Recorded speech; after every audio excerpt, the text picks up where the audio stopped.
Jainism का उद्भव हिंदू धर्म से हुआ है या फिर जैन धर्म पहले हिंदू धर्म का ही पार्ट था और बाद में अलग प्रथा शुरुआत की गई है। महावीर स्वामी 24वें तीर्थंकर, तो 24वें तीर्थंकर है, मतलब इससे पहले 23 तीर्थंकर और हुए हैं। तो महावीर स्वामी ही इतने प्रसिद्ध क्यों हुए? जैन धर्म में सफेद से इतना प्यार क्यों है? गुरुदेव, जैनिज्म में साधना का क्या तरीका है? दिगंबर जैन मंदिर में प्रतिमाओं का अभिषेक किया जाता है और श्वेतांबर जैन मंदिर में फूल चढ़ाया जाता है। दोनों में क्या अंतर है?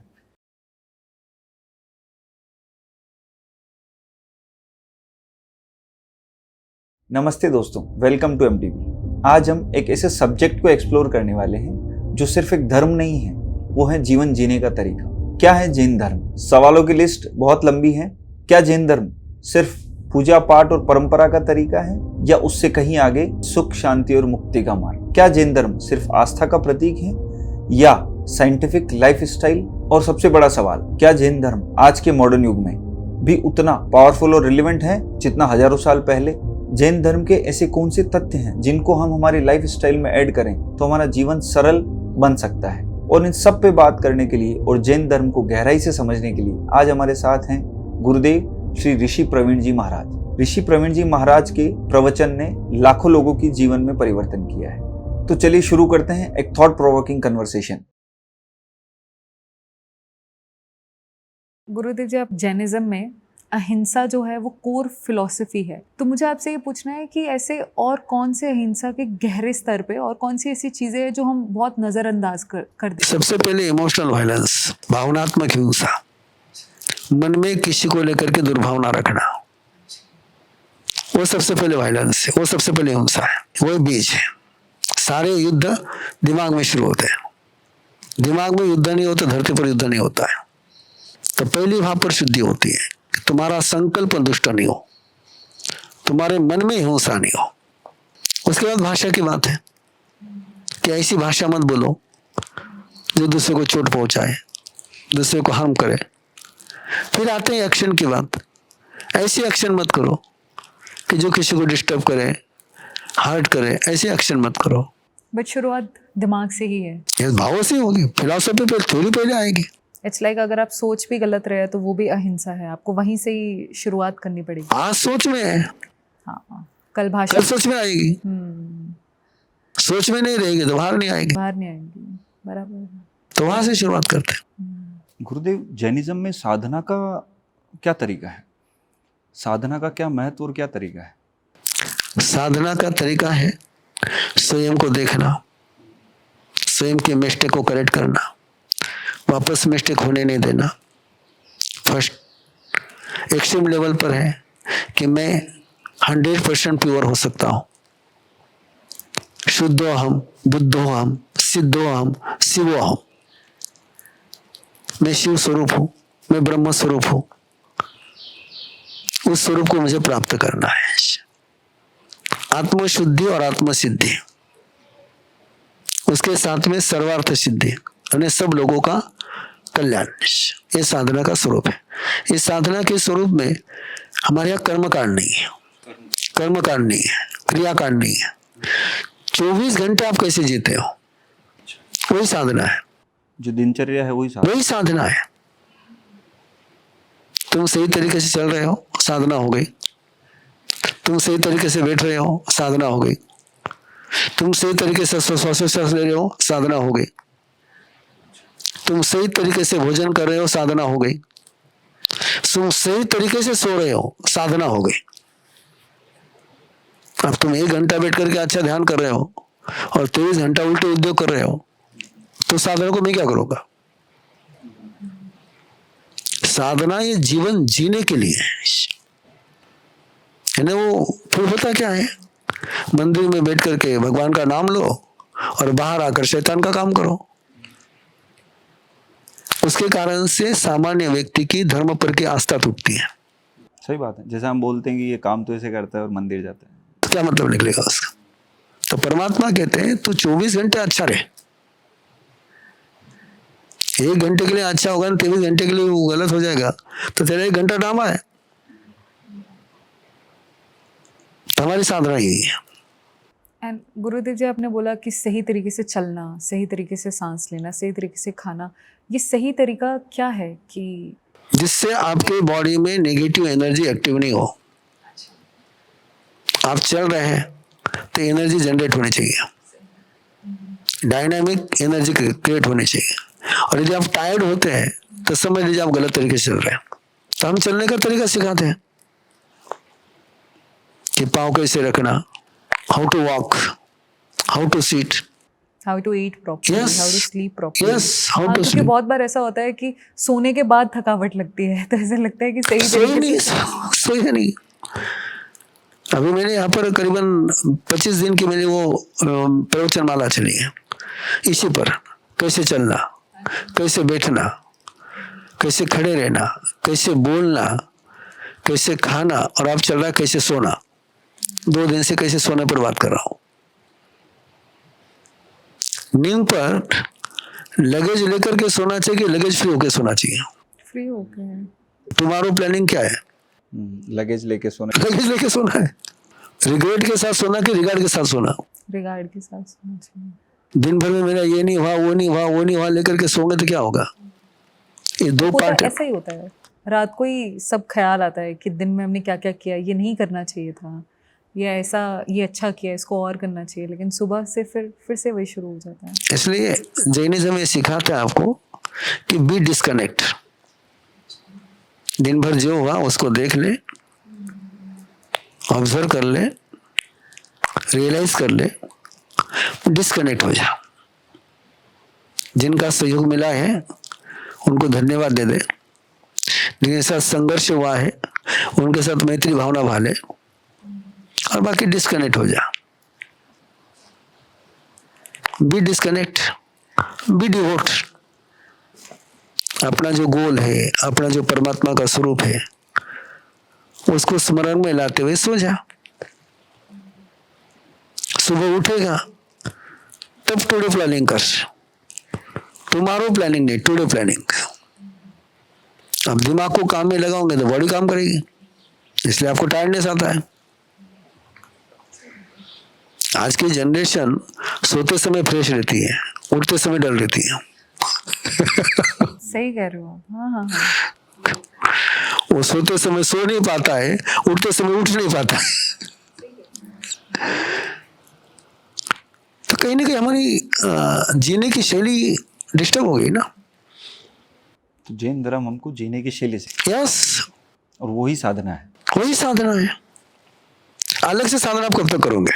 और वो भी सही बात है, अगर मैं 1 घंटा साधना करूंगा और 23 घंटे में उल्टे काम करूंगा तो फिर साधना किस बात?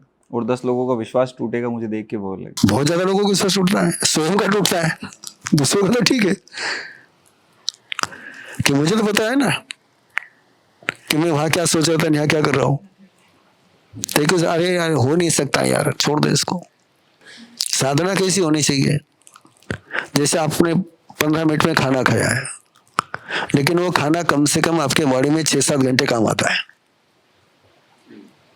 ऐसी साधना हो कि जो आपको 6-7 घंटे बराबर रखे, तो ओके। नो साधना वही की वही खत्म होती है, तो मतलब क्या है उसका? इसलिए महात्मा गांधी प्रार्थना करते थे, लेकिन महात्मा गांधी की प्रार्थना रियल प्रार्थना होती थी कि वो प्रार्थना उनको एनर्जी देती थी 24 घंटे के लिए। आपकी प्रेयर आपको 24 घंटे एनर्जी देती है, तो रियल प्रेयर है वो। और आपकी प्रार्थना केवल प्रार्थना तक ही देती है, और बाहर आती ही वो दूसरा कुछ हो जाता है, तो ये एनर्जी है, ये तय करेगा ना। गुरुदेव, हम जब भी किसी जैन व्यक्ति से मिलते हैं तो वो बोलते हैं जय जिनेंद्र। तो ये जय जिनेंद्र, श्वेतांबर जैन, दिगंबर जैन, सब जगह जय जिनेंद्र बोला जाता है। जय जिनेंद्र का क्या? जो मैंने आपको शुरुआत में बताया ना कि जैन किसको कहते हैं? जो जिनेश्वर का अनुयायी है। जिनेंद्र यानी जिनेश्वर, जिन प्लस इंद्र। जिनेंद्र शब्द में 2 शब्द है, जिन और इंद्र। इंद्र का मीनिंग होता है द ग्रेट, जिन का मतलब होता है विनर, ग्रेट विनर। जिनेंद्र का मीनिंग क्या है? Great winner. हाँ, द एक्सट्रीम विजेता, शूरवीर। किसको जीता उसने? स्वयं को जीता। हम किसका जयकारा लगा रहे हैं? जय जिनेंद्र का मतलब क्या हुआ? कि जो जितने आत्म जेता है, आत्म विजेता है, उनका जय हो। जैसे आप जय श्री राम बोलते हैं तो आप श्री राम का जय बोलते हैं। हम कहते हैं कि जिनेंद्र का जय है, उसमें राम भी आ गया, उसमें श्री कृष्ण भी आ गया। व्यक्ति का नाम नहीं है, कैरेक्टर है। जिनेंद्र ये क्या है? कैरेक्टर है, क्वालिटी है। उन सब की जय जिसने स्वयं को जीता। जिन्होंने स्वयं को जीता, दूसरे को जीतने का रास्ता बताया, उनकी जय। और श्वेतांबर जैन और दिगंबर जैन दोनों अलग क्यों है? क्योंकि जैन धर्म तो एक ही, प्रादुर्भाव तो कहीं एक ही जगह से हुआ है, तो फिर दो अलग अलग पंथ क्यों हैं? पुणे में स्कूल कितनी है? बहुत सारे, बहुत सारी। सबका सिलेबस 2 3 4 Almost तरह का, same. इक्वली है, ऑलमोस्ट सेम। इक्वल है। डिसिप्लिन अलग अलग अलग अलग, ड्रेस कोड अलग अलग फीस अलग अलग अलग अलग। क्यों? उनका सिस्टम तौर तरीका बनाया है अलग अलग। बस दिगंबर और श्वेतांबर ये सिस्टम है। अच्छा अच्छा, सिलेबस दोनों का इक्वल है, सिलेबस में कोई अंतर नहीं है, और उद्देश्य भी दोनों का एक है। एक ही है। उद्देश्य भी दोनों का एक ही है, प्रिंसिपल भी दोनों के एक ही है। डिसिप्लिन डिफरेंट है, ड्रेस कोड डिफरेंट है।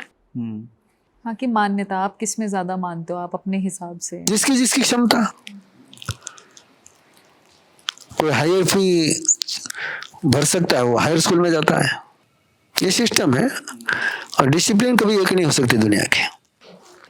हम कपड़े पहन रहे हैं, वो कपड़े नहीं पहन रहे। कोई मूर्ति को सजाता है, कोई मूर्ति को सजाता नहीं। हम मूर्ति को फॉलो ही नहीं करते। आइडल वर्शिप हम नहीं करते हैं। श्वेतांबर में 2 हैं जो आइडल को वर्शिप नहीं करते हैं, अनेक आइडल की वर्शिप करते हैं, उनको मूर्ति पूजक कहते हैं। इन दोनों में क्या फर्क है? स्थानकवासी और मूर्ति पूजा? बस इतना ही है, केवल आइडल की पूजा। आइडल की पूजा। अच्छा, 99% नहीं, मोर देन 99 पॉइंट सब इक्वल है। नॉलेज इक्वल है, लैंग्वेज डिफरेंट है। अब कोई साइंस हिंदी में सीखेगा, कोई साइंस इंग्लिश में सीखेगा, पर साइंस तो साइंस ही रहेगा। इतना ही। हाँ, भाषा अलग है, ऐसे भाषा अलग, बोलने का तरीका अलग, भाषा तो बोलने का तरीका अलग। लक्ष्य और साधना सब एक है।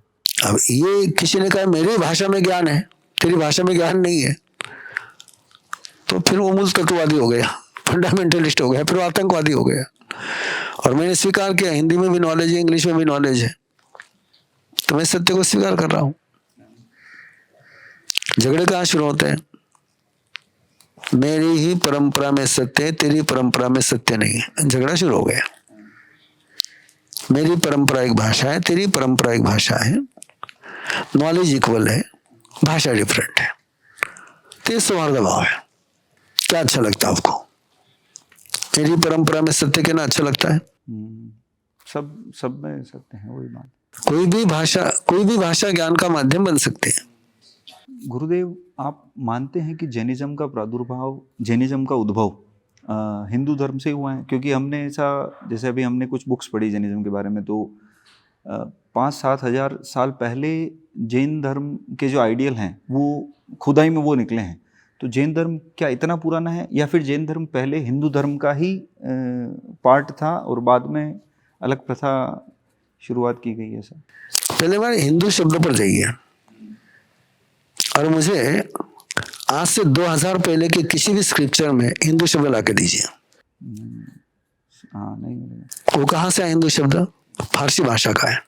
अच्छा, सिंधु प्रांत, क्या सप्त सिंधु प्रांत, और फारसी भाषा में स को ह बोलते हैं। अच्छा, तो सिंधु को हिंदू प्रांत कह दिया उन्होंने। इसलिए हिंदुस्तान है, हिंदू धर्म नहीं है। धर्म क्या है? वैदिक धर्म है।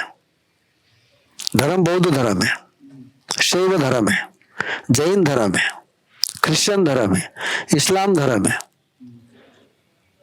आप क्या इस्लाम को अरबी कहोगे? नहीं।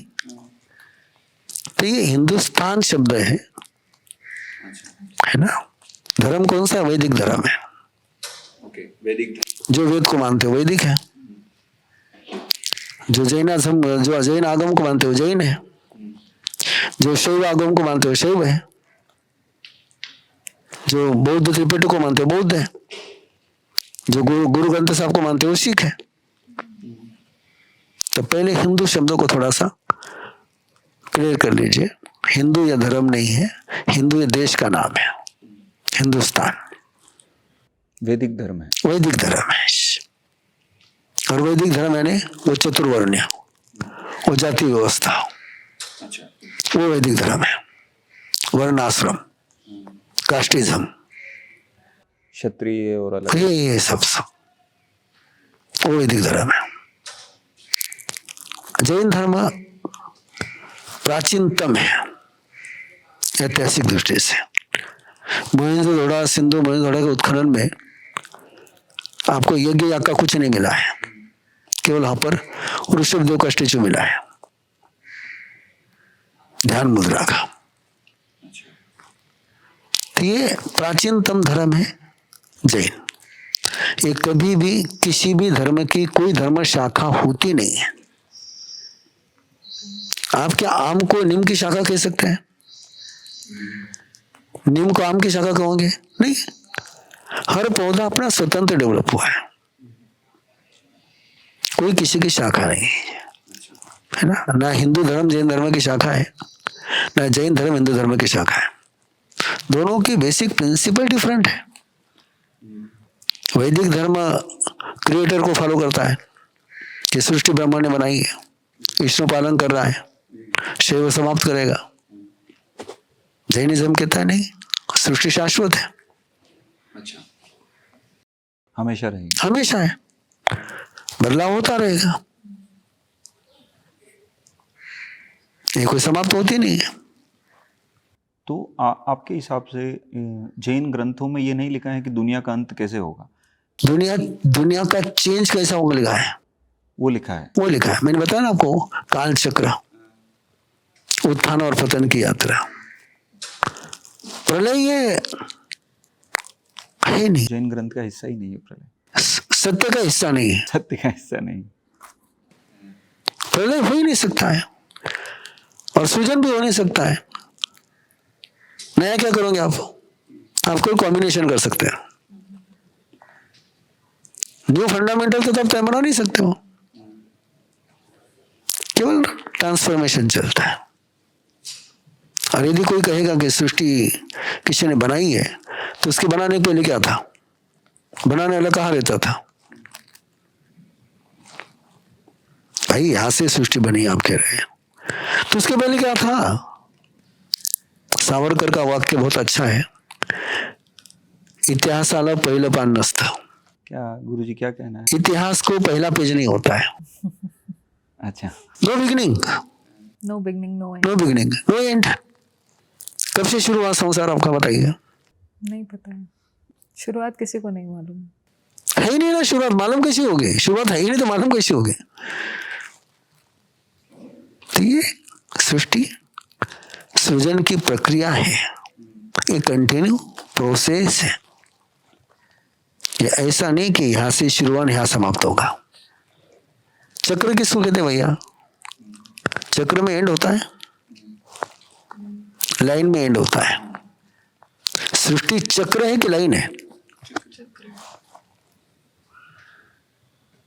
चक्र में क्या एंड आएगा और क्या स्टार्टिंग पॉइंट आएगा? ना शुरुआत है ना समाप्ति। शब्द प्रयोग यही करते हैं ना, सृष्टि चक्र है, और चक्र शब्द में सारा उत्तर छिपा हुआ है। चक्र है तो ना आदि है ना अंत है, अनादि अनंत है। जो अनादि अनंत है उसका निर्माण कौन करेगा? निर्माण करेगा तो आदि हो जाएगी। इसलिए न सृष्टि की उत्पत्ति है न सृष्टि का विनाश है। सृष्टि में केवल क्या है? परिवर्तन है। तो इस हिसाब से फिर पुनर्जन्म जैसे होता है, Yes. वो आप जैनिज्म में मानते हैं? सभी मानेंगे। क्योंकि आप कह रहे तत्व कभी डिस्ट्रॉय नहीं होते। प्रीवियस लाइफ को डिनाई नहीं कर सकते हो, रीबर्थ को आप डिनाई नहीं कर सकते हो। और ऐसा होता है कि नए जन्म में पुराने जन्मों का प्रिंट जैसे कहते आएगा, हैं कि कुकर्म प्रिंट आएगा ना। अभी आप मेरे से यहाँ बात कर रहे हो तो आपका इतिहास बोल रहा है ना, आपका इतिहास बोल रहा है ना, आपने कुछ ना कुछ पढ़ा हुआ है वो बोल रहा है, उससे फ्री होके थोड़े आ सकते आप, वो इंक्लूड है। कोई व्यक्ति 30 साल 35 साल 40 साल की उम्र तक जो उसको करना था उसने वो किया। उसने मांसाहार भी खाया, शाकाहार मांसाहार, जो उसकी दिनचर्या थी, एक व्यथित दिनचर्या जो रहती है, विशुद्ध अशुद्ध दिनचर्या। अगर वो व्यक्ति पहली सीढ़ी चढ़ना चाहता है जैन धर्म की कि नहीं मुझे अब शुद्धि की तरफ चलना है, मुझे साध्य होना है, मुझे साधक बनना है, मैं अब ये सबसे व्यवहारिक जीवन जीऊँगा, तो आप कहाँ से शुरुआत होती है जैन धर्म में? जो कि एक जैन नहीं है बट वो अपनाना चाहता है जैन धर्म, तो उसकी शुरुआत कहाँ से? सबसे पहले अपने पाप की स्वीकृति, स्वीकार करना। सेकंड, कमिटमेंट कि मैं ये पाप वापस नहीं करूंगा, मुझे नया जीवन, नई जीवनचर्या फॉलो करनी है। मैं तीर्थंकर परमात्मा की गाइडलाइन को स्वीकार करता हूं, उनकी बताई हुई फिलॉसफी को मैं स्वीकार करता हूं। मैं अहिंसा, संयम, तप, इन 3 तत्वों को मूल्य के रूप में स्वीकार करता हूं, और जैन हो गया। रिचुअल के रूप में डेली नमस्कार महामंत्र का स्मरण करना, नमोकार महामंत्र, जीवन में सदाचार का जीवन जीना, परस्पर उपग्रह जीवानाम सूत्र को फॉलो करना, परस्पर में सहयोग की जीवन शैली अपनाना, हिंसा नहीं करनी, झूठ नहीं बोलना, चोरी नहीं करनी, वासना का खेल नहीं खेलना, किसी का अधिकार छीनना नहीं।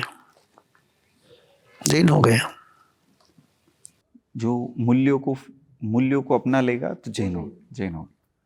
तो मैं ये जानना चाहता हूँ कि जैसे एक संथारा एक प्रक्रिया होती है, ऐसे आप शायद 8 दिनों का उपवास करते हैं या 15 दिनों का उपवास जो जैन धर्म के काफ़ी सारे लोग करते हैं। इन प्रक्रिया से, ये सब करने से क्या लोगों का उद्देश्य ये है कि अपने कर्म काटना है या शरीर को तपस्वी बनाना है, या अपने पुराने कुकर्म जो हमसे जाने अनजाने में हुए हैं उसको काटना है? कर्म शुद्धि करना, कर्म काटना, कर्म क्षय करना, ये तपस्या का लक्ष्य है ना। पुराने जो मेरे पाप कर्म है, पुराने जो मेरे प्रिय संस्कार है, उसको मुझे क्लीन करना है, ये तपस्या का लक्ष्य है। तपसा धुनई पुराण पावगम, तपस्या के द्वारा पुराने पाप जल जाते हैं, समाप्त होते हैं, धोए जाते हैं। ये शुद्धिकरण की प्रक्रिया है। और किसी भी वस्तु को शुद्ध करना हो तो अग्नि से गुजरना पड़ता है। तपस्या एक अग्नि है जो हम 8 दिन का 8 दिन 1 दिन, वो 8 दिन का फेमस हो गया है।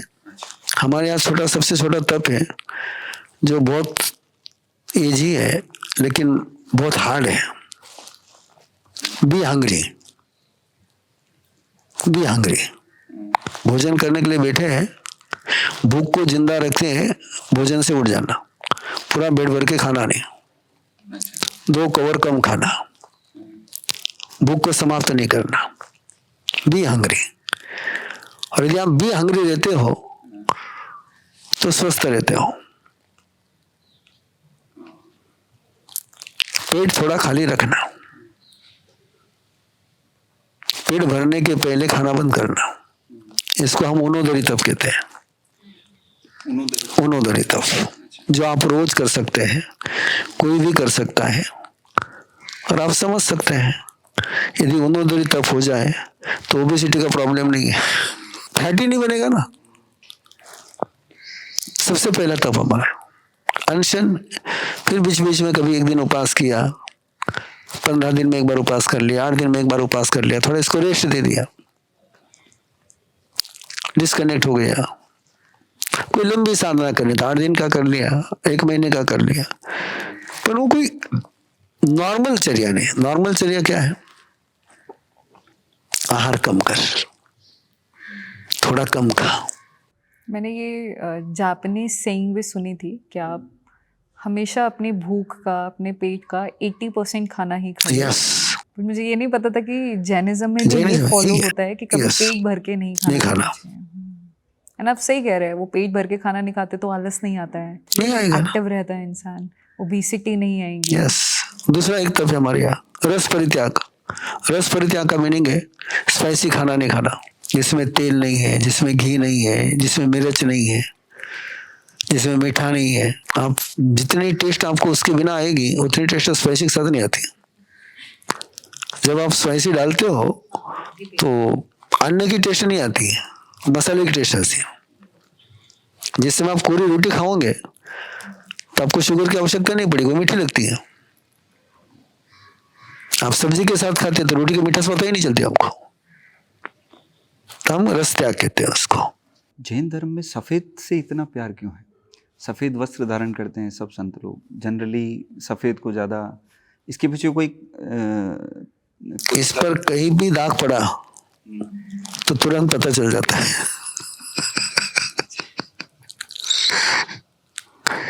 फर्स्ट। दूसरा, आपको व्हाइट कलर की प्रॉपर्टी पता होगी, ये अपने पास कुछ नहीं रखता है, सारा फेंक देता है वापस से, रखता कुछ नहीं है। ये अपरिग्रह का कलर है, अपरिग्रह का कलर है। बाकी कोई भी कलर आप लोगे तो कुछ ना कुछ आपके पास रखता है वो, जो आप शरीर पे छोड़ते हैं। अच्छा, अब ये इसके पास नो ओनरशिप, ये उसका उद्देश्य। बिकॉज वो कलर उसकी प्रॉपर्टीज की वजह से। यस, जैसे आपने कहा कि जैनिज्म, आपने जैसे समझा है कि दुनिया चक्र है, इसका कोई शुरुआत अंत कुछ नहीं है, पर जैसे हमारे धर्म में ना एक मोक्ष प्राप्ति जैसी चीज़ है कि मोक्ष प्राप्त हो चुका है, भगवान मिल चुके हैं, अब इनको फिर से ये दुनिया के चक्र से घूमना नहीं यस, पड़ेगा। उसको मोक्ष को जैनिज्म भी मानता है। उसका मतलब क्या हुआ? पर्सनल व्यक्ति जन्म मृत्यु के चक्र से बाहर निकल गए, लेकिन संसार चलता रहेगा। मेरा जन्म मृत्यु नहीं होगा, उसको मोक्ष कहते हैं। मतलब एनर्जी है वो अभी भी, बट वो इस सर्कल से निकल चुकी है। इस सर्कल, जन्म मृत्यु के सर्कल से निकल गई, ऊपर पहुंच गए, जिसको आप वैकुंठ कहते हैं, उसको हम सिद्धशिला कहते हैं। यद्गत्वा न निवर्तन्ते, जहां जाने के बाद वापस कोई नहीं आता है, उसको हम मोक्ष कहते हैं, उसको बौद्ध निर्वाण कहते हैं। जैसे हम कहते हैं कि आत्मा के समुद्र में पहुंच चुके हैं। ये आत्मा का समुद्र कह सकते हैं, वैकुंठ कह सकते हैं। एनर्जी नहीं डिस्ट्रॉय होगी। नहीं, एनर्जी कभी डिस्ट्रॉय हो ही नहीं सकते ना। अस्तित्व कभी समाप्त नहीं होता है, और जो समाप्त हो जाए उसको अस्तित्व नहीं कहते, व्यक्तित्व कहते हैं। वैदिक फिलोसॉफी या वैदिक धर्म में स्त्री और पुरुष की मोक्ष प्राप्ति के रास्ते कुछ अलग अलग बताए हैं, जो आगे स्तर पर जाने के बाद अलग हो जाते हैं। जैनिज्म में भी क्या मेल फीमेल में ऐसा कुछ बाइफर्केशन है कि आपकी मोक्ष प्राप्ति के तरीके अलग अलग हैं? नहीं, ना स्त्री के लिए, ना पुरुष के लिए, ना थर्ड जेंडर के लिए। या थर्ड जेंडर को भी मोक्ष में जाने का अधिकार है। नपुंसक भी मोक्ष में जा सकता है, स्त्री भी मोक्ष में जा सकती है, पुरुष भी मोक्ष में जा सकता है। मेल, फीमेल, थर्ड जेंडर, तीनों के लिए साधना एक ही है। कषाय मुक्ति किल मुक्ति रेवा। जो अपने कषाय है ना, क्रोध, मान, माया, लोभ, इनसे फ्री हो जाना मोक्ष है। Free from anger, free from greed, free from ego, free from cheating, is मोक्ष।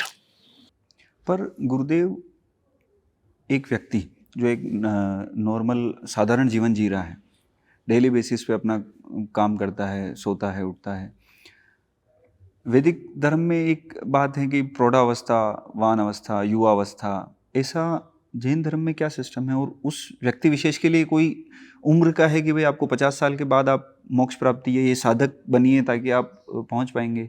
क्योंकि मैं बहुत देखता हूँ कि 25 साल में भी हमारे यहाँ कोई एज लिमिट नहीं है। कोई 8 साल में भी संन्यास ले सकता है, कोई 25 साल में भी ले सकता है, कोई 50 साल में भी ले सकता है, कोई 60 साल में ले सकता है। इसका एज के साथ संबंध नहीं है, उसके इंटेंशन के साथ संबंध है, उसके इमोशन के साथ संबंध है। शंकराचार्य ने कौन सी उम्र में संन्यास लिया? टोटल उम्र उनकी 32 की है। अच्छा। ब्रह्मचारी अवस्था में संन्यास लिया उन्होंने। स्वामी विवेकानंद ने कौन सा वानप्रस्थ आश्रम लिया? एज के साथ संन्यास का कोई संबंध नहीं, किसी एज में आप शुरू कर सकते हैं, शुरू करना चाहिए। वो कहां से? उम्र के आधार पर नहीं, तो आपके अंदर के जागृति के आधार पर। संत ज्ञानेश्वर ने कब संन्यास लिया? 16 साल 26 साल की उम्र में समाधि ले ली उन्होंने। तो संन्यास का संबंध उम्र के साथ है, संन्यास का संबंध आत्म जागृति के साथ है और मूल्यों के साथ। मूल्यों से मूल्य आगे बढ़ते जाएंगे, Yes. आपकी लाइफ वैल्यूज आगे बढ़ती जाएगी, तो आप संन्यास के साथ। यस। जैन धर्म में आत्मा का क्या कॉन्सेप्ट है सर? जैसे हम लोग बोलते हैं ऐसा कि आत्मा का मोक्ष हो जाएगा, हम बॉडी को अलग और आत्मा को अलग बोलते हैं। यस, तो जैन धर्म इसके बारे में क्या ऐसा ही है। आत्मा, हाँ, soul is the energy. Soul is energy. Soul is conscious energy. एक मेटेरियलिस्टिक एनर्जी है, एक सोल एनर्जी है। कॉन्शियसनेस जो है वो सोल की प्रॉपर्टी है। मटेरियलिस्टिक जो है, ये बॉडी मटेरियलिस्टिक है, इसमें सोल एनर्जी, चैतन्य शक्ति, चित्त शक्ति, चित्त शक्ति ये सोल है। जैनिज्म में जड़ में भी शक्ति मानी है, अणु में शक्ति मानी है, अणु ऊर्जा मान्य है हमारे पर। एटॉमिक एनर्जी जैनिज्म में स्वीकार है। हाँ, जैसे पदार्थ में एनर्जी वैसे सोल में एनर्जी, जैसे सोल में एनर्जी है वैसे पदार्थ में एनर्जी, केवल दोनों का नेचर डिफरेंट है। सोल की एनर्जी नॉलेज की है, शांति की है, समाधि की है। पदार्थ की एनर्जी मेटेरियलिस्टिक एनर्जी है। एटम से आपको ज्ञान नहीं मिल सकता ना, वहां ऊर्जा है, एटॉमिक पावर है, पर पावर उसमें भी है, पर उस पावर का कैरेक्टर डिफरेंट है। अभी कुछ समय पहले हिंदू धर्म में या वैदिक धर्म, जैसा आपने बोला, जगत गुरु की उपाधि उनको मिली हुई है रामभद्राचार्य जी महाराज। उन्होंने एक स्टेटमेंट दिया कि जैनी लोग बड़े वो होते हैं, बड़े एंग्री बोल सकते हैं, बड़े क्रोधी होते हैं। मुझे उस स्टेटमेंट का रिलेवेंस जैन धर्म जितना मैं समझा हूँ उसके साथ मुझे मेल जोल खाया नहीं। कि हम जैन धर्म तो अहिंसा बोलती हैं, वो बोल रहे हैं कि सबसे ज़्यादा क्रोध और कट्टरता जैन धर्म में पाई जाती है। आपका क्या कहना है इसके ऊपर? अब मैं किसी के चश्मे पर क्या कमेंट्स करूंगा?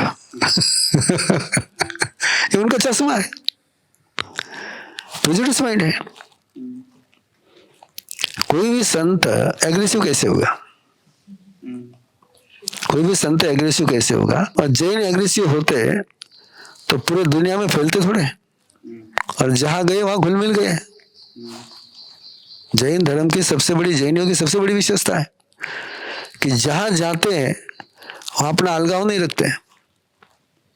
वहां की भाषा, वहां का कल्चर, वहां की सिस्टम फॉलो करते हैं।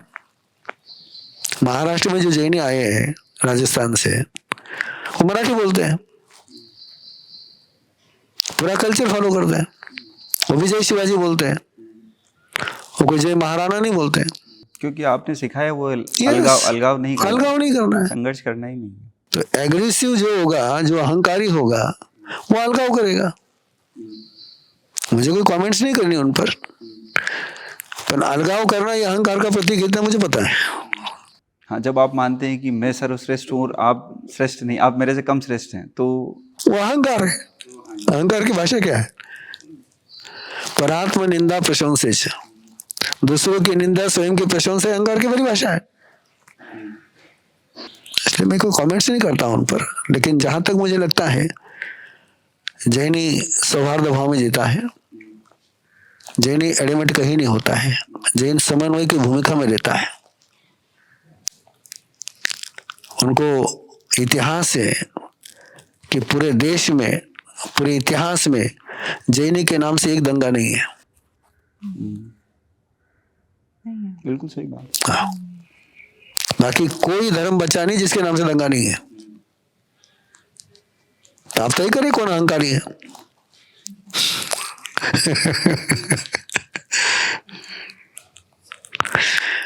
कुंभ मेले में झगड़े होते हैं, संतों के होते हैं और संतों के झगड़े निपटाने के लिए पुलिस को बुलाना पड़ता है। तो हमारे संतों में कभी झगड़े देखे नहीं आपने, है ना? कौन झगड़ेगा? किसके लिए झगड़ेगा? अहंकारी व्यक्ति झगड़ेगा, जिसमें अहंकार नहीं, वो नहीं झगड़ता है। अब बताइए ना, जैन पूरे देश में कहाँ संघर्ष की भूमिका में? आप एग्रेसिव कह रहे हैं, एग्रेसिव तो संघर्ष करेगा। एक छोटा सा हमारे बंबई के एक संत ने थोड़ा वायलेंट स्टेटमेंट दिया, तब सभी लोगों ने उनको कहा तुम्हारा स्टेटमेंट गलत है। कबूतर के मामले में उन्हें नीलेश चंद्र ने स्टेटमेंट दिया कि हम शस्त्र हाथ में लेंगे, सबने विरोध किया कि नहीं, जैन कभी संघर्ष नहीं करेगा, जैन जो भी बात करेगा वो शांति से करेगा। हमारे में से कोई ऐसी भाषा बोलता है तो हम उसको समर्थन नहीं देते कि नहीं, हम तो समन्वय को है। मुझे कोई राइट नहीं है दूसरे को कनिष्ठ कहने का, स्वयं को वरिष्ठ कहने का। मुझे स्वयं को श्रेष्ठ कहने का अधिकार नहीं है और दूसरे को घटिया कहने का भी मुझे अधिकार नहीं है। मैं जज नहीं हूं, मैं साधक हूं। और हमारा तो मंत्र ही नमस्कार मंत्र है, नौकार मंत्र है। किसका मंत्र है वो? अहंकार का नहीं है, नमस्कार का मंत्र है। जैसे आपने मुझे जय जिनेंद्र का महत्व समझाया और जय जिनेंद्र की परिभाषा समझाई, आप मुझे नमोकार मंत्र की, मैं ये समझना चाहता हूँ कि नमोकार मंत्र की उसको एज ए साधारण आदमी उसको क्या समझ सकते? मैंने आपको शुरुआत में बताया था, वापस रिपीट कर रहा हूं मैं।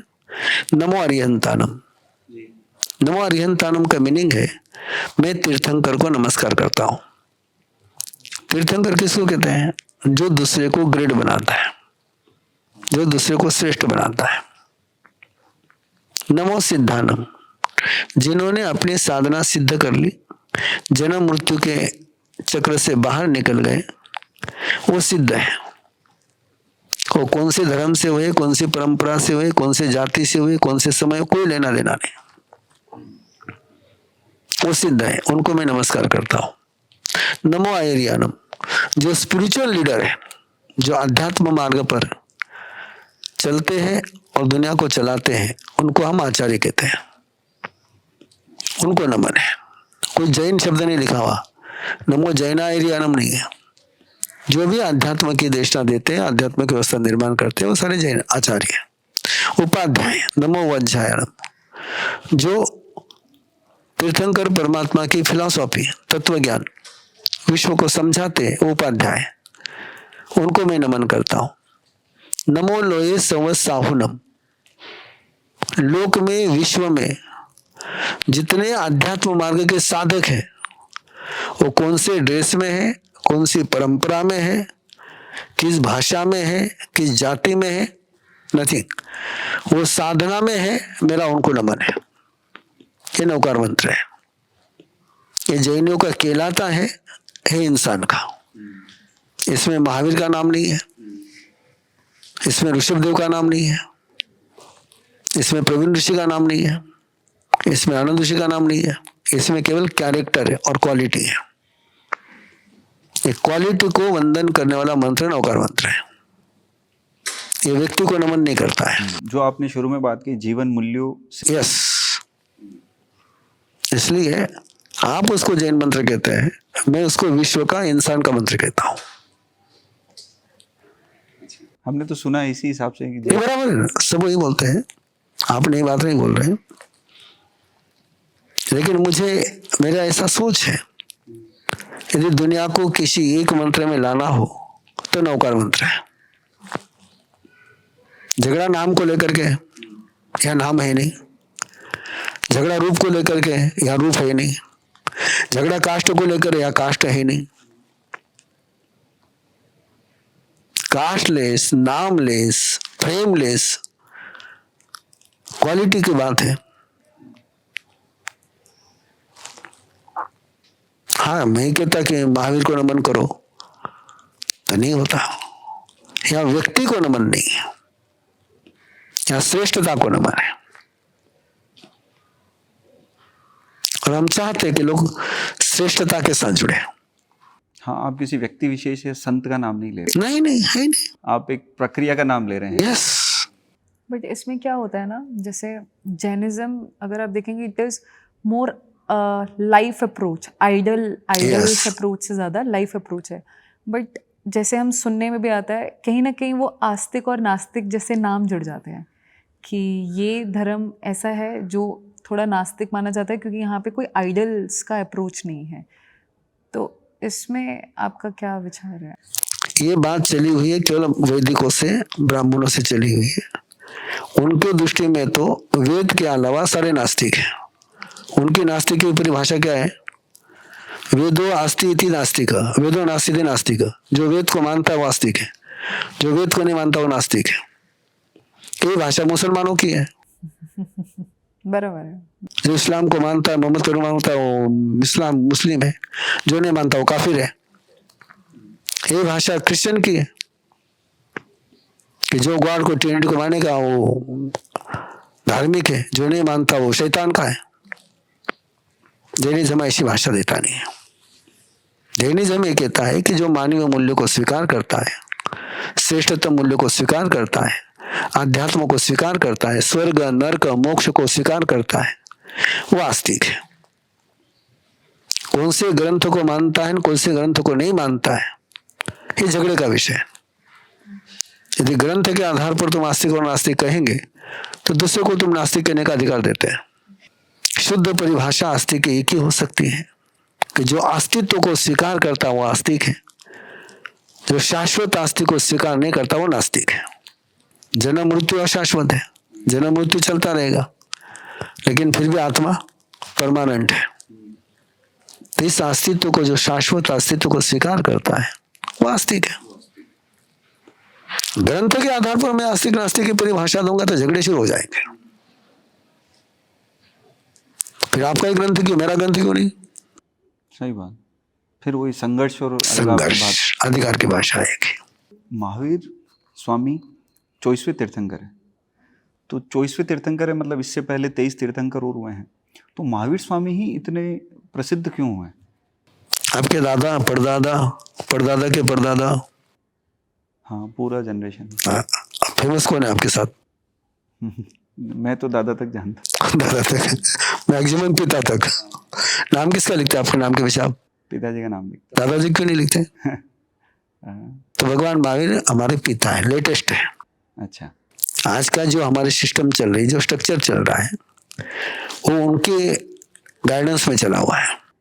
महावीर स्वामी के गाइडेंस। तपस्या में कोई फर्क नहीं है। नहीं, तीर्थंकर जो 23 तीर्थंकर हैं वही सेम तीर्थंकर, सेम। आज किसका नाम लोगे आप? जवाहरलाल नेहरू को लोगे? नहीं, आज तो मोदी का लोगे ना। क्यों? जो प्रेजेंट में होता है वही चलता है। प्रेजेंट की पब्लिसिटी होती है। हाँ, क्योंकि कहीं ना कहीं उन्हीं के साथ कनेक्ट भी करते हैं। कनेक्ट होने के साथ करेंगे ना। ऋषभदेव के साथ कैसे कनेक्ट करोगे आप? भगवान महावीर ने लेटेस्ट स्ट्रक्चर दिया कि आने वाले समय में, आज के समय में किस प्रकार की धर्म व्यवस्था होनी चाहिए, ये उन्होंने बताया, इसलिए उनके साथ चल रहे। गुरुदेव, संत इस समाज सुधार प्रक्रिया में बहुत बड़ा हिस्सा है। और अगर चाहे वो जैन धर्म के संत हों, चाहे वैदिक धर्म के संत हों, चाहे किसी भी धर्म के संत हों, तो क्या आपको ये लगता है कि संतों को चुनाव में आना चाहिए या राजनीति में आना चाहिए? क्योंकि संत सबसे, अगर एक नजरिया ऐसा है कि एक मिनट, संत सज्जन है या संघर्ष वाला है? सज्जन है। सज्जन है। राजनीति में क्या है? संघर्ष। संत का लक्ष्य सत्ता है या सत्य है? सत्य है। राजनीति किसके लिए है? सत्ता के लिए। तो आपका मानना है कि संत का राजनीति में कोई जगह नहीं, कोई जरूरत और कोई जगह? मुझे लगता है मेरी मान्यता नहीं होगी ये, आम पब्लिक की भी यही भावना है। ये हम संत तुकाराम को फॉलो करते हैं, हम स्वामी समर्थ रामदास को फॉलो करते हैं, जिसको छत्रपति ने पूरा राज्य समर्पित किया था, उसने वापस लौटा दिया। हम उनको फॉलो करते हैं। सत्ताधीश को हमने कभी पूजा नहीं है।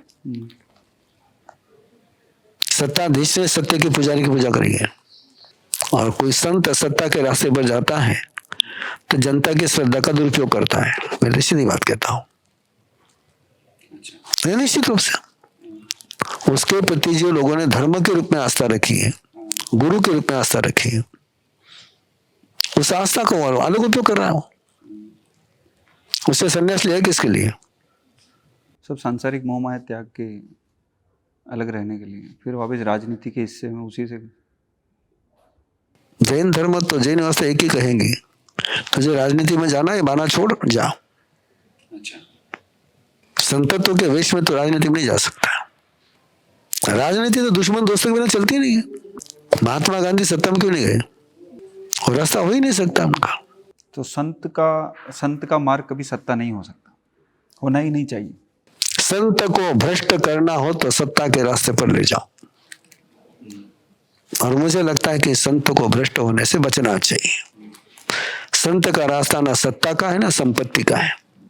पर बहुत सारे अलग प्रथा को मानते हैं, वहाँ पे वो इस तरह के आक्रामक स्टेटमेंट देते हैं। मतलब मैं आपकी राय जानना चाह रहा हूँ कि दूसरे जैसे वैदिक धर्म में भी जो संत हैं काफी सारे, वो बंधु कोई भी होगा, है ना। आपके पास संत ज्ञानेश्वर है, संत तुलसीदास है, आचार्य श्री आनंद श्री महाराज साहब है, नरसिंह मेहता है। इन्होंने आक्रामक भाषा बोली क्या? कभी नहीं बोले। कभी नहीं बोले। ये संत की पहचान है। जो सौहार्द भाषा की बात करता है वो संत है। जो मैत्री और प्रेम की बात करता है वो संत है। जो नफरत की बात करता है वो संत हो ही नहीं सकता है। जो इंसान में झगड़े लगाए वो संत कैसे हो सकता है?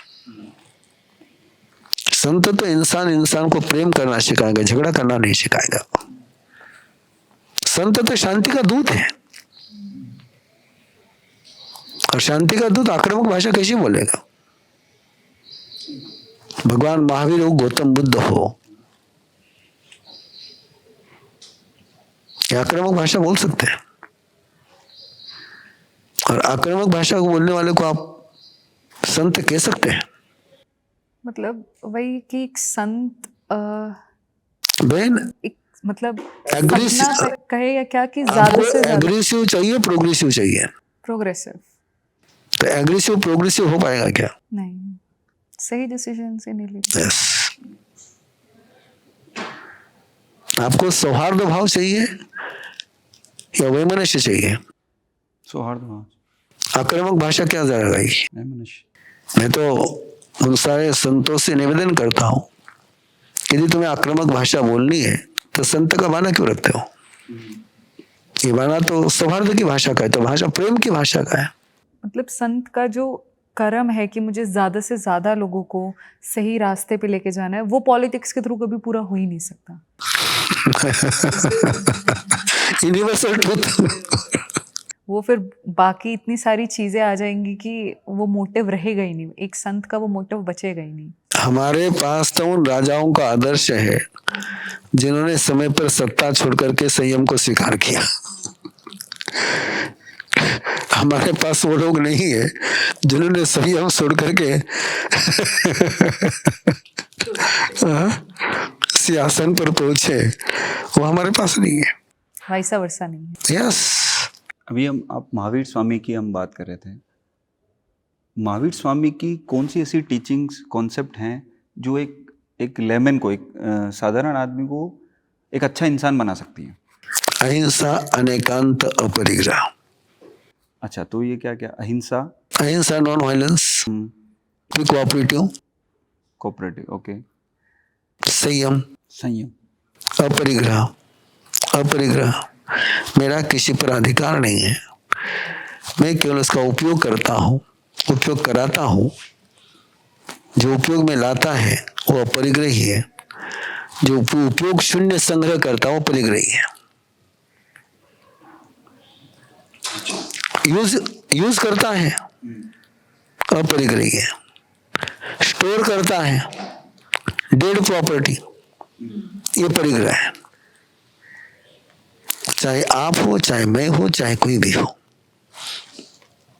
धन का उपार्जन करना चाहिए, धन को डेड नहीं करना चाहिए। डेड आपका बोलने का मतलब है संचय, यूजलेस। डेड प्रॉपर्टी, ये अपरिग्रह है। नो डेड प्रॉपर्टी अपरिग्रह है। अनेकांत, हर बात के मल्टी डायमेंशन होते हैं। आप जहां खड़े हैं वहां से ये दिशा आपके सम्मुख है, मेरे लिए ये दिशा सम्मुख है। आप जो देख रहे हैं वो एक साइड से देख रहे हैं, मैं दूसरे साइड से देख रहा हूं। तो हर वस्तु की डिफरेंट डिफरेंट साइड हो सकती है। मैंने जो साइड देखी वही पूरी साइड है नहीं, तुम्हारा भी डायमेंशन हो सकता है। और क्वांटम फिजिक्स का जमाना है जब ऑब्जर्वर सब्जेक्ट को चेंज करता है, ऑब्जेक्ट को चेंज करता है, देखने वाले की नजर वस्तु को चेंज करती है। तो नजर डिफरेंट हो सकती है। मेरे ही नजर में सत्य है, तुम्हारी नजर में सत्य नहीं है, ये आग्रह नहीं, इसको अनेकांत कहते हैं। ऐसा भी जैनिज्म में कहा जाता है truth has multiple yes, multiple dimension, truth have a multiple dimension. यही बात अगर हम फॉलो करना शुरू हो जाए तो बहुत सी लड़ाइयाँ तो ऐसे समाप्त है। क्योंकि हमेशा यही होता है ना कि एक ही सही होगा, और आप सिखाते हैं कि नहीं, हम भी सही हो सकते हैं, हमारा पॉइंट ऑफ व्यू अलग है, Yes. पर्सपेक्टिव अलग है। ही के बजाय भी, हाँ, मैं ही मैं भी, तू ही तू भी, मैं ही हूं, बन जाता नाशा। मैं भी हूं, तू भी है, ये अनेकांत है। गृहस्थ जीवन में होना चाहिए। अभी हाँ, तो ही गृहस्थ में शांति रहेगी। दुकान में होना चाहिए, नौकर मालिक के बीच होना चाहिए। मालिक कहे कि मैं कहूँ सत्य है, नौकर कहे मैं कहूँ सत्य है, नहीं। हो सकता है कि नौकर के एंगल से नौकर की बात सही होगी, मालिक के एंगल से मालिक की बात सही होती होगी। दोनों ने एक दूसरे को स्वीकार करना चाहिए, तिरस्कार करने के बजाय। ये भगवान महावीर की बेसिक टीचिंग है, अहिंसा, अपरिग्रह, अनेकांत।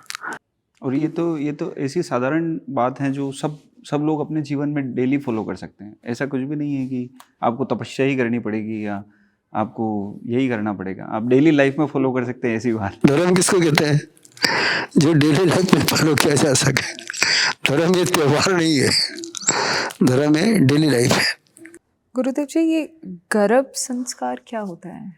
अभी एग्रीकल्चर में सीड को बोने के पहले उसको कल्चर करते नहीं करते? क्यों करते हैं? ताकि अच्छा प्लांट, अच्छा किस पर संस्कार कर रहे हैं? गर्भ, सीड पर संस्कार कर रहे हैं। ओके, मिट्टी का परीक्षण करते नहीं करते? और मिट्टी का शुद्धिकरण करते नहीं करते? करते हैं। पानी करते हैं, क्यों? कि अच्छी फसल आ जाए। यदि तुम एग्रीकल्चर में वो कर रहे हो ह्यूमन में क्यों नहीं? हाँ, क्यों नहीं? गर्भ संस्कार का उद्देश्य है कि 9 महीने का जो समय है, 1 साल का जो समय है, उसमें वो सीड के हाथ में, वो जीव के हाथ में कुछ नहीं होता है, सब कुछ माँ बाप के हाथ में होता है। उस समय माँ जो उसको ब्लूप्रिंट देगी, उसके लाइफ का ब्लूप्रिंट बनेगा। और इसमें जितना मदर का रोल है उतना ही फादर का रोल है। हम यूजुअली मदर का ही रोल नहीं, आरंभ गर्भ संस्कार में दोनों का इक्वल रोल है। केवल धरती से फसल नहीं आती है, केवल आसमान से फसल नहीं आती है। बीज को पनपने के लिए धरती भी चाहिए और आसमान भी चाहिए। माँ धरती का काम करेगी, पिता आसमान का काम करेगा। ये दोनों का ही सक्रिय रोल हमारे गर्भ संस्कार साधना में है। आज उसके करीबन मेरे पास 800 ट्रेनर है, वो अब्रॉड में भी है, देश के हर कोने में है, और सभी कास्ट के हैं। कि उसमें मैंने कोई कास्टिज्म का रिचुअल नहीं दिया है। अच्छा, नो कास्टिज्म, अच्छा, नो रिलीजियस प्रथा जो स्पेसिफिक जैन धर्म की वो। हाँ, ओके। जैन धर्म की मैंने आपको सिंपल परिभाषा दी है, जो जितना और जिताना सिखाता है। और कौन जितना नहीं चाहता है? अभी जीतना चाहता है। तो वही किस तरीके से हो सकता है, उसका एक लंबा course, spiritual science, meditation, behaviour, relationship. आज करीबन 100 कपल आ रहे हैं यहाँ पर, 100 कपल, उसमें से 30 कपल बाहर से आ रहे हैं। 2 दिन का गर्भ संस्कार का शिविर हो रहा है यहाँ पर, प्री प्लानिंग का। हम साधना शुरू करते हैं प्री प्लानिंग से, कंसीव करने के पहले, कि उन दोनों के रिलेशन प्रॉपर हो जाए, झगड़े बंद हो जाए, एक दूसरे को अंडरस्टैंड कर ले। ब्लिसफुल कपल से ही ग्रेसफुल पेरेंट बन सकता है। एंड ये ब्लिसफुल कपल जो है ये नॉर्मल नॉर्मल के लिए भी है, सबके लिए है। जो सिर्फ पेरेंट बनने के लिए ही, इट्स फॉर एवरीवन जो चाहते हैं कि we want to develop as a couple, we want to thrive as a couple. गर्भ संस्कार में हम बहुत डीपली वर्क कर रहे हैं, मेडिकल साइंस को चैलेंज देते हुए काम कर रहे हैं। ऐसे कई डॉक्यूमेंटेशन हमारे पास है जहां डॉक्टर ने कह दिया सोनोग्राफी के आधार पर इसको सिंड्रोम होगा, डाउन सिंड्रोम रहेगा, he is normal, oh wow, kidney develop नहीं हुई, किडनी डेवलप्ड, यस।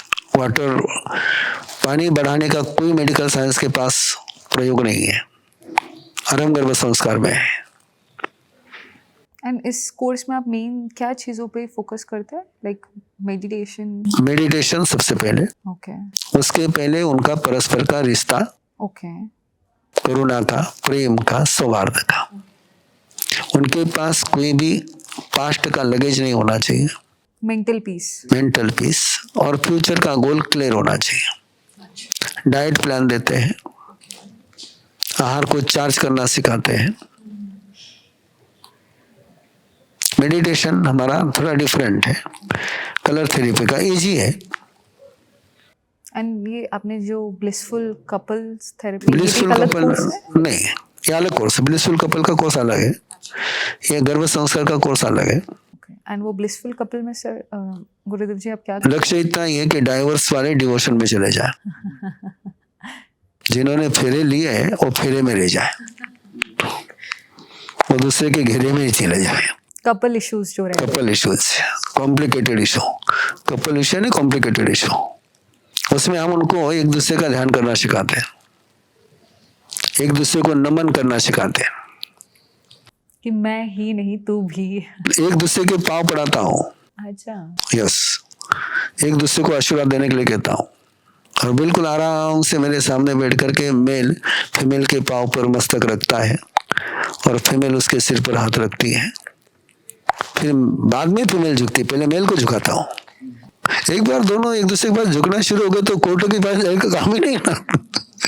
अरे उनका दोनों का रोज का रिचुअल है। ब्लिसफुल कपल को रिचुअल देता हूँ, दोनों ने एक दूसरे के पाँव पड़ने हैं रोज, दोनों ने एक दूसरे के आशीर्वाद लेने हैं रोज। हाँ, क्योंकि सबसे बड़ा रीजन ईगो ही होता है एक रिश्ते को, कोई भी रिश्ता हो खराब होने के लिए, ईगो एंड स्वार्थपन, ये सब झुक गए, हो गया। गुरुदेव, जैसे दूसरी व्यवस्था जो भी है वहाँ पे एक गुरु दीक्षा का एक सिस्टम होता है कि शिष्य गुरु से दीक्षा लेता है, तो हर एक जगह जिस वर्ण में जिस प्रथा में वो उसके हिसाब से वो उसको जब गुरु की एहसास होता है कि मुझे एक जीवन में एक गुरु चाहिए, तो क्या जैन धर्म में भी ऐसी कोई व्यवस्था है जिसमें आप गुरु दीक्षा लेते हैं? देता हूँ ना। अच्छा। मैं उनकी देता हूँ। अच्छा। मेरे आराध्य गुरुदेव। अच्छा। उनके नाम से देता हूँ। मैं गुरु नहीं बनता हूँ। अच्छा। उनको उनके साथ कनेक्ट कराता हूँ। और गुरु दीक्षा के बाद कोई स्पेसिफिक डेली रूटीन है जो आपको? हाँ, रिचुअल देता हूँ उनको। सुसाइड नहीं करना जिंदगी में कभी, पहला रिचुअल है। पहली commitment, no suicide, no murder, no addiction, और सुबह शाम नमस्कार महामंत्र का जाप करना, गुरुदेव का जाप करना, गुरुदेव के चरण का ध्यान करना, बस। मेरा व्यक्तिगत अनुभव है कि बहुत सारे जैन समाज में से बहुत सारे सभ्य और अच्छे स्तर के व्यक्ति भी हैं जो शायद 25 साल, कोई 40 साल, कोई 45 साल में दीक्षा ले लेते हैं। मुझे उनका मोटिवेशन जानना है कि इसके पीछे क्या अभिप्रेरण है कि आप एक अच्छी व्यवस्था, आप एक अच्छा जीवन जी रहे हैं, अचानक आप 1 साल में निर्णय लेते हैं कि भाई अब मुझे सब छोड़ना है, अब मैं बस टुवर्ड्स। ऐसा लगा था कि मैं संपत्ति पा करके समाधान पाऊंगा, और पाने के बाद पता चला कि संपत्ति में वैसे विपत्ति मिली है, समाधान नहीं मिला है। ये ऐसा जिसको आ गया वो संपत्ति को छोड़ देता है। सुख की खोज में वहां गया, पता चला कि यहाँ सुख नहीं मिला है, सुख की जगह पर दुख मिला है, तो समझदार आदमी वहां खड़ा नहीं रहता है, वो निकल जाता है। कि हर व्यक्ति की खोज क्या है? शांति और समाधि की। ये सत्य का बोध जिसको हो गया वो वहां से निकल जाता है।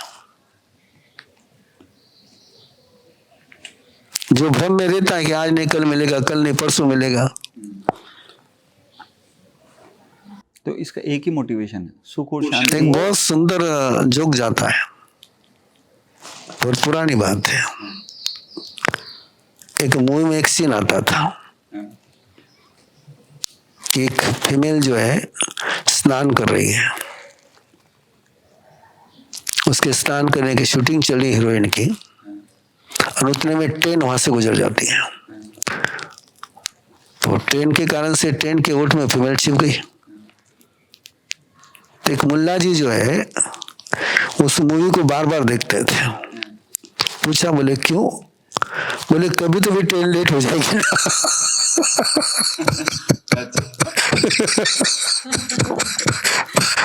अब उसको पता नहीं मूवी की ट्रेन लेट नहीं होती है।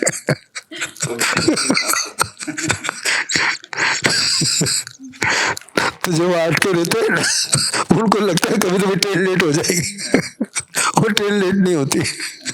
आपका कहना ये है कि जीवन जो है ये एक मूवी है। यस। आज नहीं मिला तो कल मिलने वाला नहीं। गुरुदेव जी, आपकी दिनचर्या क्या रहती है सुबह से शाम तक? अभी मैं सोशल बन चुका हूँ, फिर उसके बावजूद भी मेरी पर्सनल दिनचर्या मैंने बनाए रखी है। मैं सुबह अर्ली मॉर्निंग उठता हूँ 3-4 o'clock।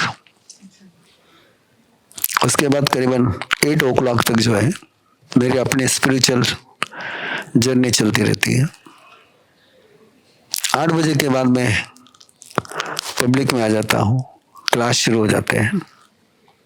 डिफरेंट प्रोग्राम है, कभी इसका शिविर, कभी उसका शिविर, कभी उसका शिविर, वो चलता है। फिर 8 बजे से लेकर तो शाम तक अभी 6-6:30 बजे तक चलेगा।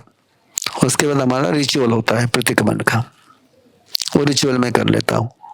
रिचुअल के बाद वापस 8-8:30 से ऑनलाइन ऑफलाइन मेरे क्लास शुरू हो जाते हैं, जो 10-10:30 तक चलते हैं। कई बार 10:30 के बाद कुछ मीटिंग्स रहती हैं, वो होते होते 11-11:30 बज जाते हैं। उसके बाद जाकर के रिचुअल करता हूँ। 11 से 12 के बीच में सोता हूँ। तो आप दिन का 3 से 4 घंटे ही इनफ हो जाता, इतना इनफ हो जाता है। ये अभी का आपका फार्मूला है कि 7 से 8 घंटे सोना चाहिए। दिन का टाइम स्पैन कितना है वो महत्वपूर्ण नहीं है, दिन की क्वालिटी कितनी है वो महत्वपूर्ण है। आप कितना खाते हो वो महत्वपूर्ण नहीं, आप कौन सी क्वालिटी का खाते हो वो महत्वपूर्ण है। तो क्वालिटी नहीं दिख रहा। और ऐसा नहीं, जब मेरे पास समय होता है मैं सो जाता हूँ 6 घंटे 7 घंटे, लेकिन समय ऐसा कम ही आता है कि मुझे 6-7 घंटे सोने का। गुरुदेव, जैन धर्म जब भी हम सुनते हैं जैन धर्म, तो दूसरा शब्द हमारे दिमाग में आता है अहिंसा। जैन धर्म अहिंसा। तो अहिंसा हो गई, आप जीवों को नहीं मारेंगे, आप परजीवी हत्या नहीं करेंगे, आप जो भी दूसरी व्यवस्था है वो सब।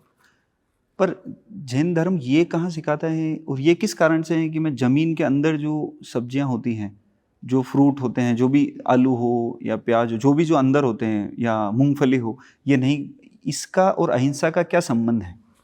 मूंगफली का विषय नहीं है, विषय है ओनियन का, गार्लिक का, आलू का, जिनके साथ सूर्य प्रकाश का संबंध नहीं आता है। अच्छा, ये सारे ग्रो होते डार्क एनर्जी में, और जैसी एनर्जी आप लोगे वैसी आपका एनर्जी का पैटर्न बनेगा। एक सिंपल प्रयोग करके आप देख ले। एप्पल लीजिए, इधर ओनियन रखिए, एप्पल पर एक धागा पकड़िए, देखिए वो कैसा मूव करता है। वो घूमेगा, वो राइट वे में घूमेगा। उसी धागे को आप लेकर के ओनियन पर पकड़िए, वो एंटी क्लॉकवाइज घूमेगा। अच्छा, बस एक धागा पकड़ लिया आपने। अच्छा, क्योंकि मटेरियल वहां पर है ना, एनर्जी वहां पर नहीं है, मास वहां पर है, एनर्जी वहां नहीं। एनर्जी तो स्प्रेड है, तो उसका एनर्जी का पैटर्न कौन सा है? ओके। और ये नेगेटिव एनर्जी जाएगी तो ब्रेन कौन सा काम करेगा? नेगेटिवली काम। यस, जैसा खावे अन्न वैसा हो मन। जैसा आहार वैसा विचार। यस, तो बस यही कारण है, या अहिंसा का भी इससे कहीं संबंध है? अहिंसा का संबंध आप जोड़ सकते हो, लेकिन हिंसा तो आप वेजिटेबल खाओगे उसमें भी है। मेन उद्देश्य है कि आपको सात्विक आहार करना चाहिए सात्विक बनने के लिए। क्योंकि हम जब कोई सब्जी तोड़ते हैं तो हिंसा तो कहीं ना कहीं Yes, yes. हो ही रही है। पालक तोड़ेंगे तो पालक। ये सब में होगे ना, सब में होगे। उद्देश्य क्या है? मैं कितना मिनिमाइज करता हूं और मेरे लिए कितना पोषक है, कितना साधक है। हाँ, क्योंकि हम भी अपने जैन दोस्तों से जब पूछते थे कि डार्क एनर्जी वाला मुझे नहीं मालूम था, तो वो वही था कि कीड़े ये सब मर ना जाए या कुछ ना हो जाए। तो बट वही है कि ऊपर भी अगर हम कुछ तोड़ेंगे, कुछ करेंगे तो वहाँ भी सभी है, सभी है। होगी वहाँ पे। Yes yes. ओके। आजकल एक शब्द काफी फेमस हो रहा है गुरुदेव, वेगन। वेगन का मतलब है कि भाई मैं कोई भी दूध या दूध से बनी हुई चीजें हम नहीं उपभोग करेंगे। इसका भी कहीं ना कहीं संबंध, क्योंकि इसका भी कहीं ना कहीं संबंध अहिंसा या जैन धर्म से जो यस यस, अगर जुड़ता है तो कैसे, आप थोड़ा विस्तार से? क्योंकि वेगन हमारे यहाँ, मैंने जैसे पहले बताया, रस परित्याग तप का एक प्रकार है कि जिसमें मैं दूध की बनी हुई कोई चीज काम में नहीं लेता हूँ।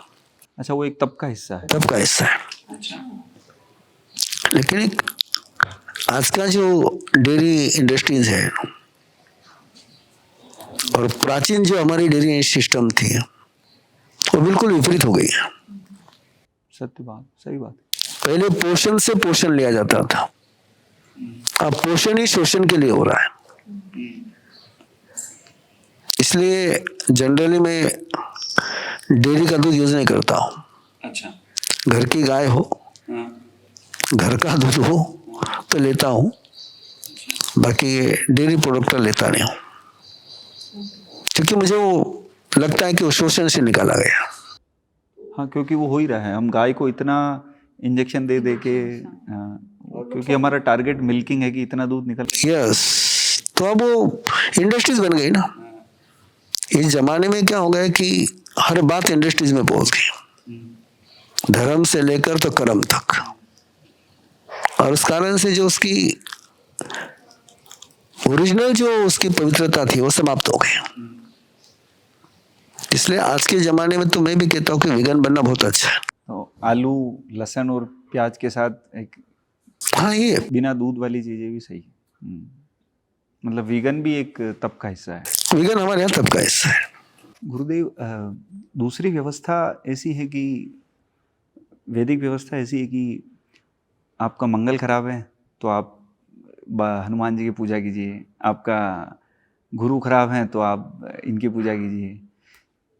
अभी मेरे इसमें एक दो सवाल ऐसे हैं कि जैन धर्म में कोई ऐसी व्यवस्था है क्या, या आप उस तरफ देखते ही नहीं है कि भाई ग्रह नक्षत्रों का कोई अस्तित्व नहीं है, अस्तित्व केवल अस्तित्व है, अस्तित्व है, अस्तित्व को मैं डिनाई नहीं करता हूँ, पर वो अस्तित्व मुझे कंडक्ट करता है इसको मैं मानता नहीं।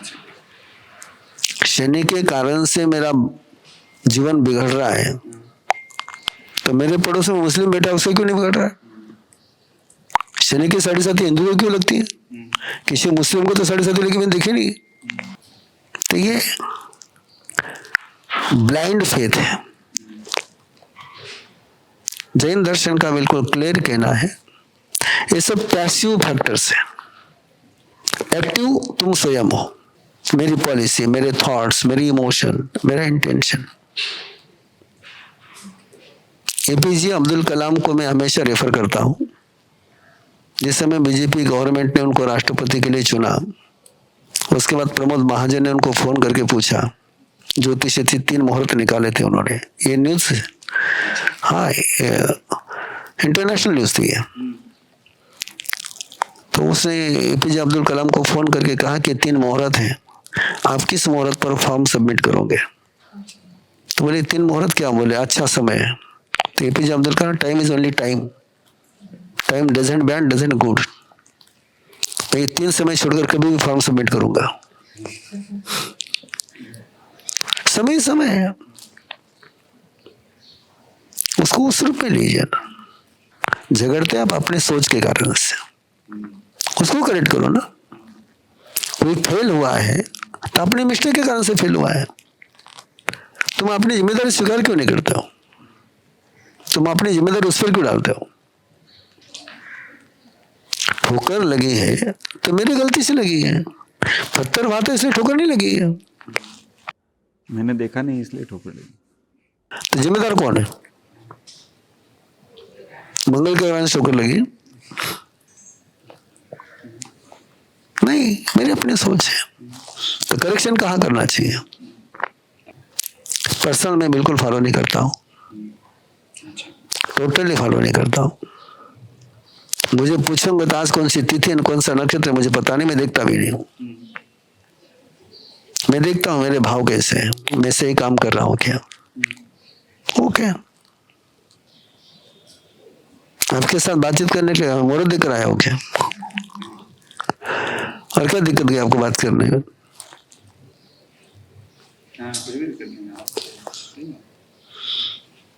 एक खतरनाक बात बताओ, आपके सारे मंदिर की भूमि पूजन प्रतिष्ठा मुहूर्त देकर के होती है। किसी मस्जिद की, किसी चर्च को कोई मुहूर्त देकर के हुआ नहीं है। वे स्ट्रांग है, तुम्हारे कमजोर है। सोच लेना एक बार। आपने सुना है कभी कि मस्जिद की भूमि पूजा हुई है? नहीं, कभी नहीं। ना चर्च की सुनी, ना मस्जिद की सुनी। फिर मैं नहीं मानता हूं। कई जैन नहीं मानते हैं, मैं नहीं मानता हूं। अच्छा, जैन धर्म से रिलेटेड हो ऊपर, और बिजनेस में अगर देखेंगे तो अडानी, विक्रम साराभाई, बहुत सारी जगह जैन धर्म का बोलबाला है। ऐसी क्या वैल्यूज हैं जो जैन धर्म में दिख रही है एज ए बिजनेसमैन? अब 20-25% टैक्स जैन लोग भरते हैं और क्वांटिटी में 1% से भी कम है। मैंने आपको भगवान महावीर के 3 प्रिंसिपल बताए थे, अहिंसा, अपरिग्रह और अनेकांत। ये 3 वैल्यूज हैं। उस 3 वैल्यूज का दूसरा नाम है अहिंसा, संयम और तप।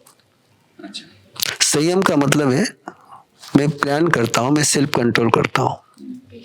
एक लेबर 1000 रुपये कमाएगा तो 1100 रुपये खर्च करेगा। मार्केट यार्ड में जितने भी लेबर काम करते हैं, जितना कमाते उससे ज्यादा खर्च करते हैं। एक जैन जो है जितना कमाएगा उससे 25 पैसे बचाएगा, वो संयम करेगा। उसके पास दृष्टिकोण संयम का है, उसके पास पेशेंस है, वो कोऑपरेटिव है। ये वैल्यू उसको भगवान महावीर ने दी है। और जितना कमाएगा उतना खर्चेगा कभी नहीं, और देखेगा मल्टीपल कैसे होगा। ये मानसिकता है, मेंटेलिटी है। मेंटेलिटी एक दिन में तैयार नहीं हुई है। चलिए, कहीं ना कहीं गुरुदेव, धर्म के लिए खर्चा करना, अच्छे कारणों के लिए खर्चा करने से बहुत अच्छा करता है, खुलकर करता है। आप जैन की तरफ देखोगे, वो पर्सनल लाइफ पर खर्चा नहीं करता है, पर्सनल पर खर्चा नहीं करेगा। अभी सुनील जी यहाँ बैठे थे, मकान के लिए 20 करोड़ नहीं लगाए होंगे उन्होंने, लेकिन गुरुदेव के वहां पर मकान के लिए 20 करोड़ लगा दिए उन्होंने। ऐसे कई है, सुभाजी मुत्था है, इन लोगों ने स्वयं के लिए नहीं लगाए, बहुत सारे लोग हैं ऐसे। मैंने लोगों का नाम लिया, सुभाष मुत्था का नाम ले रहा हूँ, औरों के नाम ले सकता हूँ, बहुत सारे लोग वो स्वयं पर खर्चा नहीं करते हैं, लेकिन धर्म के लिए काम करते हैं, मानवता के लिए काम करते हैं, इंसानियत के लिए काम करते हैं। ये शिक्षा है हमारी। रजनीश ओशो वो भी एक जैन थे, मुझे नहीं पता कि कौन से पंथ, दिगंबर या श्वेतांबर, बट जैन थे। ओशो को ऐसी क्या शिक्षा मिली? क्योंकि जितनी भी जैन फैमिलीज हैं अपने बच्चों को शुरू से ही ज्ञान बताना, ज्ञान सिखाना, अच्छे प्रैक्टिसेस डालना, बट रजनीश जी के यहाँ Osho is not community person. अच्छा, उसके अपने सेल्फ पर्सनैलिटी है, वो किसी कम्युनिटी को बिलोंग नहीं करता है। अच्छा, वो जैन कुल में जन्मे हैं, लेकिन वो उसके परे चले गए। जैनिज्म के कुछ सूत्र उनमें है, जैन धर्म का वातावरण का एनवायरनमेंट की उनकी ग्रोइंग बचपन की जैन धर्म में हुई है, लेकिन बाद में उनकी स्टडी, उनके अपने साधना, उनका अपना विजन, वो उनका पर्सनल है। और यदि खोजना ही हो तो इतना ही कह सकता हूं मैं कि भगवान महावीर का जो अनेकांत सिद्धांत था उसको उन्होंने बहुत इम्प्रूव कर लिया कि सभी के पास सत्य है। गीता के बोला, अष्टावक्र को बोला, ताओ पर बोला, बुद्ध पर बोला, जैन पर बोला, सभी पर बोलते गए, सभी के अंदर का जो सत्य प्रकट करते गए। सभी के अंदर के सत्य को समाहित करके खुद का कुछ नहीं बनाया उन्होंने। अच्छा, सबका परोसा उन्होंने, अपने ढंग से उन्होंने इंटरप्रिटेशन किया, लेकिन स्वयं की सेल्फ फिलोसॉफी उन्होंने कुछ दी नहीं। अच्छा, रजनीश के ओशो के काफ़ी फॉलो, मतलब ओशो तो उनका निकनेम पड़ा, बट रजनीश जी के काफ़ी फॉलोवर हैं जो अलग लाइफ स्टाइल फॉलो करते हैं, अलग वैल्यूज फॉलो करते हैं। होगा ही ना, इतना लर्नर पर्सन है ना, जो इतनी भाषाओं को जानता था, इतना पढ़ता था, और निश्चित रूप से प्रोफेसर तो थे ही ना, लेक्चरर तो पहले से थे। दिगंबर जैन मंदिर में प्रतिमाओं का अभिषेक किया जाता है और श्वेतांबर जैन मंदिर में फूल ऐसा कुछ चढ़ाया जाता है। दोनों में क्या अंतर है? क्या मतलब? मैंने आपको इसका उत्तर पहले दिया है। हर स्कूल के अपने डिसिप्लिन है, किसी के डिसिप्लिन का डिफरेंट मैं जानता हूँ, इतना ही है। उनमें क्या विरोध है, क्या सही है, क्या गलत है, इस पर कमेंट्स करने का राइट मुझे नहीं है। टाटा के अपने स्कूल है और बिरला के अपने स्कूल है, जिसकी उसकी स्कूल है, जिसकी उसके स्कूल का अपना अपना रिचुअल है। गुरुदेव जी बहुत ज़्यादा धन्यवाद, आपने अपना समय दिया। आपके साथ बैठ के सच कहती हूँ आज हमने इतनी अच्छी चीज़ें सीखी हैं एंड कहीं ना कहीं रियलाइज़ किया है कि इतनी सिंपल चीज़ें ना हम भूल चुके हैं, जो अगर हम डेली बेसिस पे फॉलो करने लग जाए तो आई थिंक ज़मीन आसमान का फ़र्क आ जाएगा हमारी ही पर्सनालिटी में एंड बहुत ज़्यादा शांति दिमाग में आ जाएगी। तो उसके लिए बहुत ज़्यादा धन्यवाद, आपने इतना टाइम दिया, मैंने बहुत चीज़ें आपसे सीखी। एक बस आखिरी संदेश आप क्या देना चाहेंगे? स्वयं के साथ प्रामाणिक रहो, हिपोक्रेट मत बनो, तो life day by day better होती जाएगी। यस, आपके अंदर आत्मा है, मेरी अंदर आत्मा है, दोनों की आत्मा का नेचर एक है। उसकी वॉइस आप सुनोगे तो दोनों का संगीत एक ही आएगा, अलग नहीं आएगा।